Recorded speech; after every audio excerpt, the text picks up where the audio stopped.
வாரிசு அரசியல் என திமுகவுக்கு இன்றளவும் சிக்கல் இருக்கையில் முதல்வர் அதெல்லாம் கண்டுகொள்ளாமல் தனக்கு பிறகு தன்னுடைய மகன் உதயநிதி, அதன் பிறகு பேரன் இன்பநிதி என அரசியலில் தலையை காட்ட தொடங்கி இருக்கின்றனர். படிப்பில் கவனம் செலுத்தி வந்த இன்பநிதி வெளிநாட்டில் படித்து வந்தார். அவரை அரசியலில் எதிர்பார்க்க முடியாது, அவரது வழி தனியாக இருக்கும் என கூறப்பட்ட நிலையில் தற்போது முதல்வர் குடும்பம் ஒன்று சேர்ந்து செய்த தில்லுமுள்ளு அம்பலமாகியுள்ளது. திமுகவில் முதல்வர் ஸ்டாலினுக்கு பிறகு உதயநிதிதான் முதல்வர் தலைவர் என்பது எழுதப்படாத விதியாக உள்ளது. உதயநிதிக்கு பிறகு இன்பநிதி வருவார் என்பதை உறுதிப்படுத்தும் விதமாக சமீபத்தில் நடந்த நிகழ்வுகள் எல்லாம் அதன்படியே இருக்கிறது. ஒருமுறை சட்டசபையில் மூத்த தலைவரான துரைமுருகன் பேசுகையில், எப்போதும் நான் திமுகவுக்கு உறுதுணையாக இருப்பேன், கலைஞர், தொடர்ந்து ஸ்டாலின், அதன் பிறகு உதயநிதி, உதயநிதிக்கு பிறகு இன்பநிதி என அமைச்சரவையில் இடம்பெறுவேன் என கூறினார். அதே போலத்தான்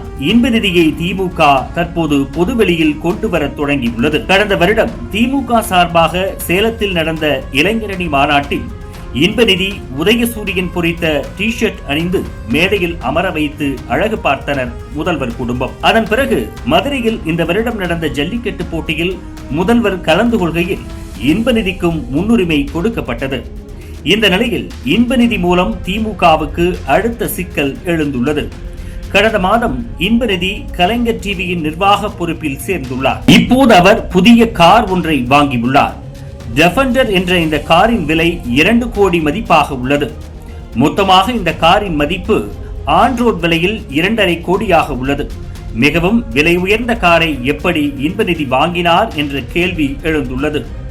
இன்பநிதி தனது குடும்பத்தின் செல்வாக்கு மற்றும் வணிக நடவடிக்கைகள் மூலமாக இத்தகைய ஆடம்பர காரை வாங்கியிருக்கலாம் என சிலர் கருதுகின்றனர். முதலமைச்சர் மு.க. ஸ்டாலினின் குடும்பம் அரசியல், வியாபாரம் மற்றும் வணிகத்தில் நீண்டகால செல்வாக்கு பெற்றவர்கள். எனவே இன்பநிதியின் குடும்பத்தின் நிதி ஆதாரங்கள், முதலீடுகள் அல்லது வணிக வருமானங்கள் மூலம் இந்த கார் வாங்கப்பட்டிருக்கலாம்.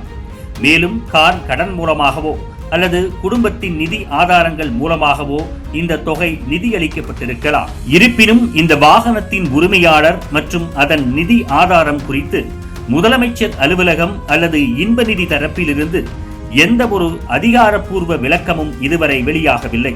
இந்த விவகாரம் தமிழக அரசியல் வட்டாரங்களில் பரபரப்பாக பேசப்பட்டு வருகிறது. வருமான வரித்துறை அல்லது உயர் அதிகாரிகளிடம் இது குறித்து விசாரணை நடத்தப்பட வேண்டும் என்ற கோரிக்கைகளும் எழுந்துள்ளன. முன்னதாக உதயநிதி மூலம் சிக்கல் வந்த நிலையில் இப்போது இன்பநிதியின் மூலமாக முதல்வருக்கு அடுத்த சிக்கல் எழுந்துள்ளதாக கூறப்படுகிறது.